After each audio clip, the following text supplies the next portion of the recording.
What's going on, guys? Sticks here with the Token Minorities, bringing you week 11 of season 2 of the APA Academy, and this week we're up against Odds and his Memphis Bewears. And before I get into the team, just a reminder that if you guys like this video, please leave a like, drop a comment, click that subscribe button as it helps us out a ton and lets us do more cool stuff for you guys. And also I want to give a gigantic shout out to Danza for recording the video. Yes, I remember 2 weeks in a row. I basically am expecting the apocalypse in the coming weeks.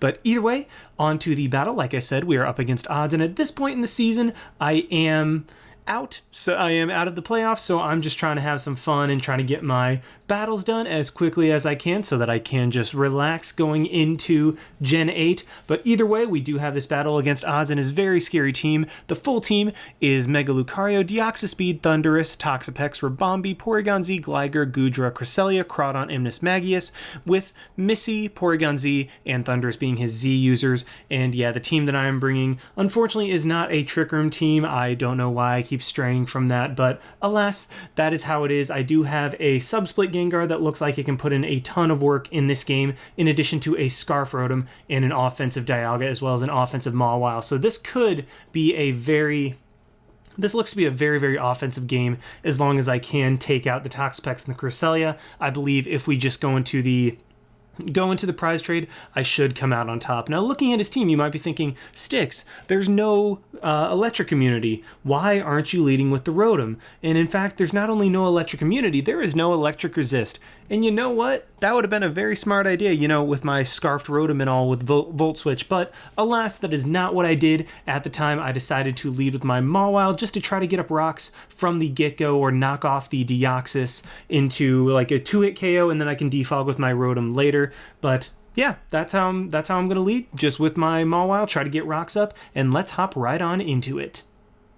So like I said, I am going to end up leading off with my Mega Mawile just to try to, you know, knock off the Deoxys, limit the hazards, maybe even get my rocks up right off the bat, instead of leading my Rotom against his electric resistance list team. And wouldn't you know it, it comes back to bite me on turn 1 as he does lead off with his Crawdon. And Crawdon, because I'm a modest Rotom, would have been one-hit KO'd by a Volt Switch. I would have gotten momentum, or the Crawdon would be gone. But alas, that is not what I decided to do, just because I decided to lead with my Mawile for whatever reason. I mean, there is zero reason to not lead Rotom in this case, and Mawile is going to take over half from a Life Orb Crawdon that again would have 100% died to a Volt Switch, and we are able to fortunately take that thing out. But ultimately, like, having the extra HP on Mawile in exchange for Crawdon is actually huge for him. It's insanely huge because he is going to go into his Lucario, and if my Mawile was at full, my Mawile could have taken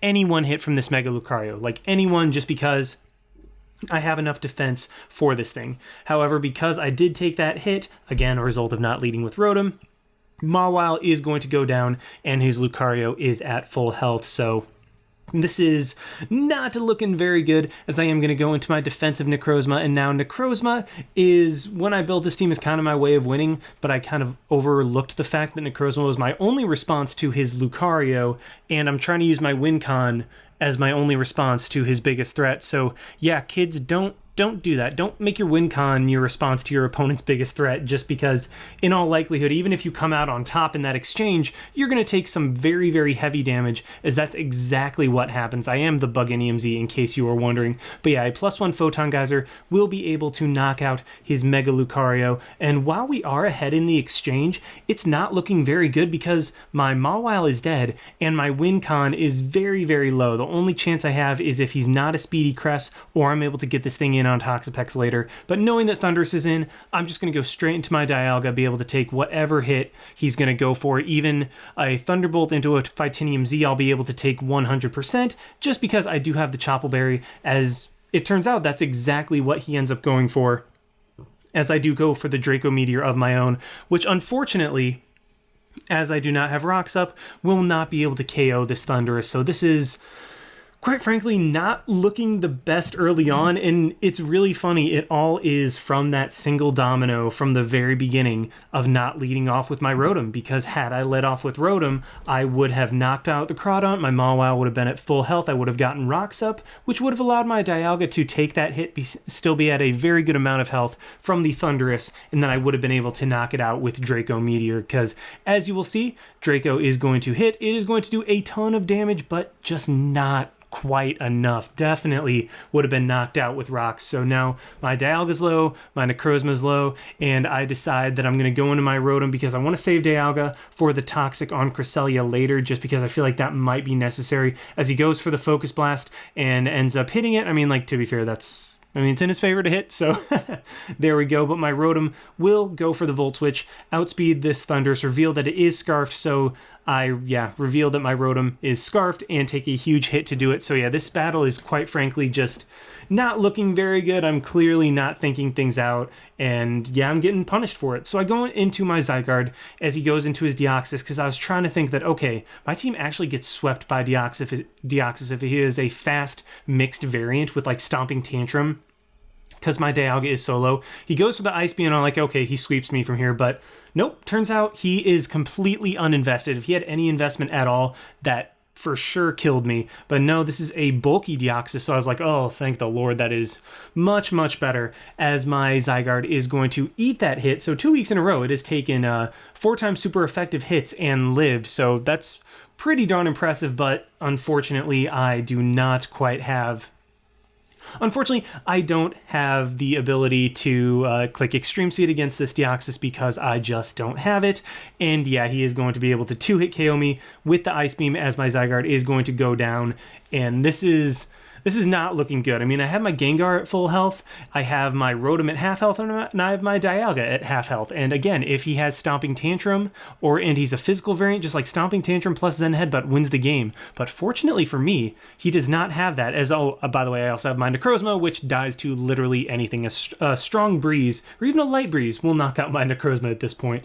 But luckily, he does not have the Stomping Tantrum, as I do go for the Draco, and this ultimately leaves him with only his Cresselia and his Toxapex, which I should be able to beat in the end. He goes into his Cresselia, and I actually have the game on lock. All I have to do is Toxic this thing, and my modest Life Orb Gengar will be able to take it out. Unfortunately, I make the one series of plays that wins him the game. Like, you'll see what happens as instead of going for the Toxic right off the bat, I go into my Rotom, and I want to say my rationale was because I expected the sub, but why would I have gone Rotom if I expected the sub? I would have probably gone Gengar, I guess, but either way, had I just Toxic'd with my Dialga as he Calm Minded up, well, then all I have to do is just let Toxic wear down. I have sub on my Gengar, I would have been able to sub up on this Cresselia to let Toxic wear down more, and a Life Orb Shadow Ball would be able to take it out from below 50%, but that's not what I do. Instead, I get him the free +1/+1.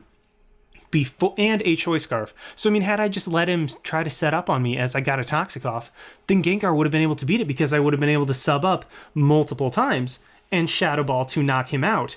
And, well, after Toxic took its toll. And then my Gengar, because of the set I'm a Sub-Split, Shadow Ball, and Thunderbolt set, would have been able to beat the Toxapex 1v1, even if I had to go all the way down to, like, my last substitute and then go for a Shadow Ball. I would have been able to Pain Split up on the Toxapex, as Scald would not have been able to knock me out, and then Sub-Split Thunderbolt from a modest Gengar would guaranteed be able to beat Toxapex from that range, as well as Earth Power from Dialga. And even if I was just down to Gengar, I would have been able to beat the Toxapex. But unfortunately, this battle was quite frankly atrocious. Like, I legitimately never remember playing this poorly. Like, even this calls back to my UBL game against Irish, where I just played and prepped horrendously.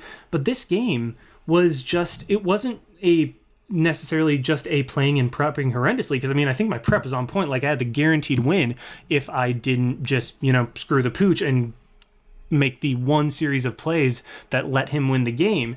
It was quite frankly just awful, as now this Cresselia that essentially has a Quiver Dance will be able to win the game, as you can see. the Toxic brings it low. Had I had the 2 extra turns that I would have gotten from my Dialga going for Toxic immediately, my Gengar would be in on Toxapex right now, and 2 Modest Thunderbolts would guaranteed be able to take that out, and I would be able to win the game. But unfortunately, Cresselia does end up sweeping me, as I made literally the only possible series of plays that would have allowed him to win the game while still clicking those same moves.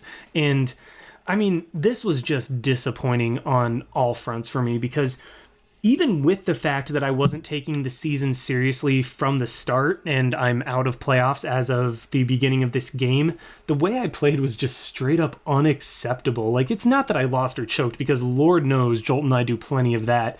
It's just the whole attitude that I had around this game and the whole situation surrounding how this game was played and how it ended up the way it did. Like, I clicked buttons instead of actually thinking. I didn't bother to come up with any sort of idea to win, and I legitimately treated this game as if I was playing an NPC instead of a real person, where I could just like save, and if the series of button clicks that I made didn't win me the game, I could just restart. And I mean, hell, even at the end of the game, I realized I did not write down his team before I played. Something that I have always done for every Wi-Fi game, no matter the importance of the game. Like, even though I had the ability to look at his team in the game, I didn't write down his team, nothing. I just, at the time of playing the game, I really couldn't have cared less about the actual game itself, and I just wanted to get back and study. So I really apologize to not only you guys watching this, but my opponent as well, for the lack of quality of this battle. I mean,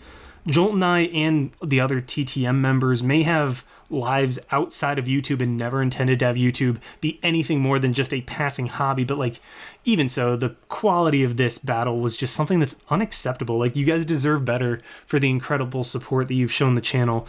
And also, I am realizing that I have the overlay wrong. I have Emboar instead of Gengar, so great, good job. And I can't fix it because I'm already late for study group. I have to head out soon. But like, ultimately, like, I'm really sorry about this, guys. I attribute this game to apathy and being burnt out from playing in leagues nonstop since I started draft format 3 years ago. Like, once CPC ended, I just kind of stopped sort of caring. But I mean, that's an excuse. So I really apologize, guys, and I'll do better in the future, no matter how serious or not serious I am at taking a particular league or battle. So thank you guys so much for watching. I hope this doesn't turn you off completely from supporting the channel. If not for me, for Jolt and everybody, Jolt, Danza, Goldoa, Johnny, all those guys, like, please, I do apologize for the insane lack of quality of not only this game, but just like my effort in the entirety of this. Like, I even screwed up the upload by not having the correct overlay, so my bad, guys. But nonetheless, hope you guys have a great rest of your day and hope this didn't ruin it. Like, comment, subscribe, all that good stuff. And this is Styx signing out. Why not? See you guys.